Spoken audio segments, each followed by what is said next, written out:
a glorious spring morning in Seattle. The world washed clean overnight, azaleas and tulips in full bloom, and we are hearing some incredibly beautiful music. Thank you to all of our musicians this morning.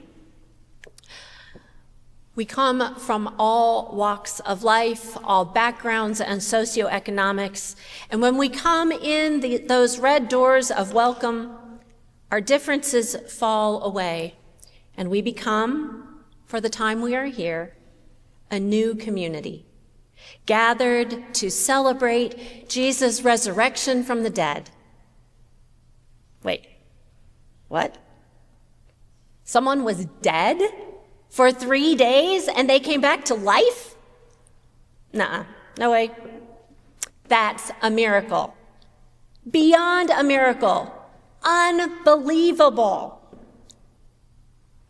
Aren't miracles by definition beyond reasonable belief? Like how the perfect scent, color, and configuration of petals on an apple blossom attract pollinators and produce the highest yield of fruit. Or how the Olympic mountains look different, breathtaking, and majestic every single day. Or how small and courageous kindnesses, the ones we witness, the ones we extend, and the ones we receive, have the capacity to change our lives. Or how an empty tomb reveals the height and depth of love and confirms our inherent, irrevocable value and purpose. I choose to believe in miracles because I need something to believe in, something I can't fully understand or explain with facts and science, something that defies the depressing violence and degradations of our world, something that inspires and stretches me into wonder, awe, amazement. The Marys and Joanna and the other women who came to dress Jesus' body found a miracle. That enormous, heavy stone, it probably took 2 or 3 strong men to put that stone in place, maybe more. That enormous stone covering the opening to the tomb dislodged, pushed aside, and his body gone. And then those dazzling, bright beings speaking to them. This story may be so familiar that we forget. These things don't happen every day. Miraculous. It's understandable that the women didn't immediately connect what they were seeing with Jesus' prophecy. They were terrified. But confusion and fear quickly give way to cautious excitement. The 11 men back at home, Jesus' chosen apostles, minus Judas, greet the women's exuberant and mystifying story as an idle tale, nonsense, imaginary, and they refuse to believe them. Except Peter. Peter holds out hope, entertains the possibility of a miracle, and runs to the tomb to see for himself. Convinced by the empty tomb, the women's story, and remembering Jesus' words, Peter is amazed. He believes in this miracle.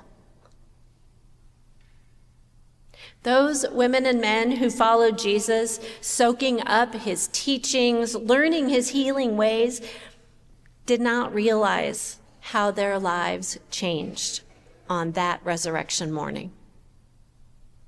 That by bearing witness to the miracle of the empty tomb and connecting it with what they had experienced about Jesus, they had become part of the story. A story that reaches from before creation through Jesus and the apostles, through us and our lives, and beyond any future we can imagine. A story whose common thread is the deep and abiding love of God for all people and all creation. A love that through Jesus' life and stories casts an enticing and contagious vision of the world, a world like Isaiah describes, where there is no weeping or distress, where all people feel useful and valued, where there are plenty of homes, an abundance of food, and no need for violence or war or slavery.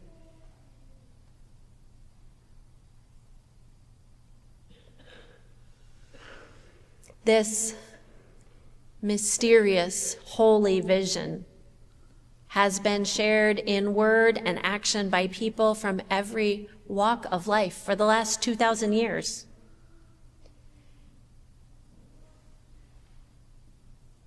Giving ourselves permission to experience the miraculous, to entertain the reasonably impossible of the resurrection, connects us with the awe and wonder of the empty tomb.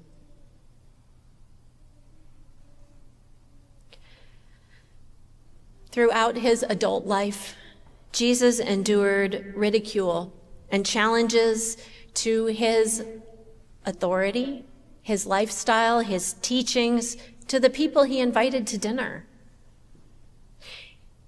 He breathed in strength in prayer and Sabbath, shedding his exhaustion and frustration, remembering his one deep purpose: to share God's expansive, culture-defying, enduring love. He told stories, lots of stories, that connected with his audience of everyday people.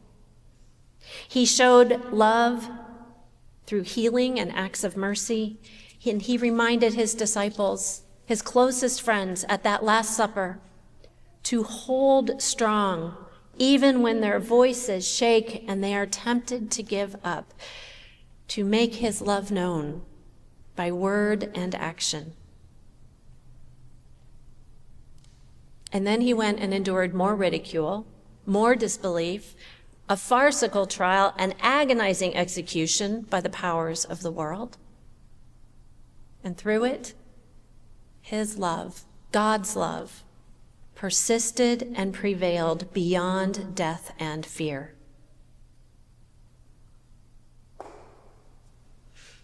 Miracle? Yes. Unbelievable? No. Not if we choose to engage our own awe and wonder. The mystery and unexplainable of our lives, to tell our own stories of kindness and bravery and connection for the sake of holy love.